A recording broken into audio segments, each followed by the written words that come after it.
Yalnız yaşamayı öğrenmek, yalnızlığa alışmak bence insanın özellikle modern çağda yaşayan insanlar için çok zor oluyor.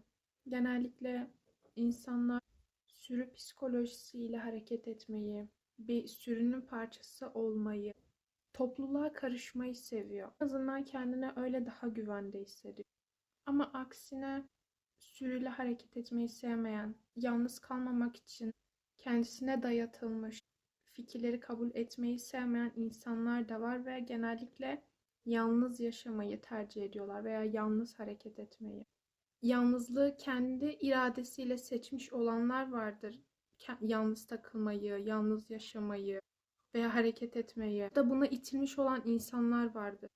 Ve benim gördüğüm kadarıyla bununla bir şekilde yaşamaya çalışıyorlar.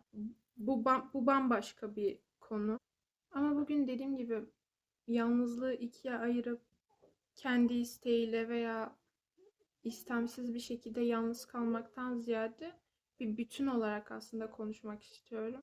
Yalnız kalmanın avantajlarından bahsedecek olursam bireyleşme sürecinde, kendinle baş başa kaldığında, iç sesinle baş başa kaldığında kendini daha fazla tanımaya başlıyorsun. Kendine daha fazla sohbetin olmaya başlıyor. Yalnız kalmanın kötü bir şey olmadığını fark ediyorsun. Topluma artık farklı bir gözle bakmaya başlıyorsun. Sürekli birine yaslanmadan karar verebilmek, yolunda yürüyebilmek, sorunlarını çözebilmek, kendi içsel duygularını taşıyabilecek seviyeye geliyorsun. Bu da bir nevi seni karşına çıkan zorlukları daha iyi tolere etmeni veya durumu iyi yönetmene yardımcı oluyor. İnsan kendi hayatını yönetebildiğini fark ettiği zaman dış dünyanın onayına daha az bağımlı hale geliyor. İnsanların onayını almadan bir karar verdiğinde vereceğin kararın sana iyi mi veya kötü mü geleceği konusunda daha iyi hissediyorsun. Yalnız takıldığın zaman genellikle çevreyi gözlemleme konusunda çok daha iyi performans sergiliyorsun. Çünkü orada insanların karakterini analiz ediyorsun ve kendi kendine küçük notlar çıkarıyorsun. Bu böyle, şu böyle diye. Burada yalnızlığı romantize etmiyorum. Dediğim gibi avantajları olduğu kadar dezavantajları da var. Avantajlarının insana kattığı birçok farklı yön oluyor. Çok boyutlu bakmanı sağlıyor.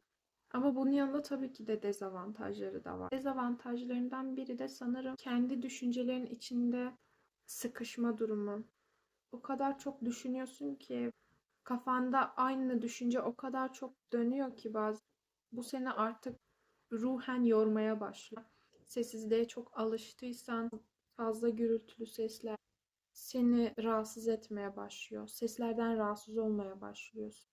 Ve insanlara olan tahammül seviyen azaldığı için de aslında bir nevi esneklik becerini de kaybetmiş oluyorsun. Bu kadar çok fazla yalnızlık hakkında videolar izlediğim için ve videoların altındaki yorumları okuduğum için biraz tuhaf hissettim.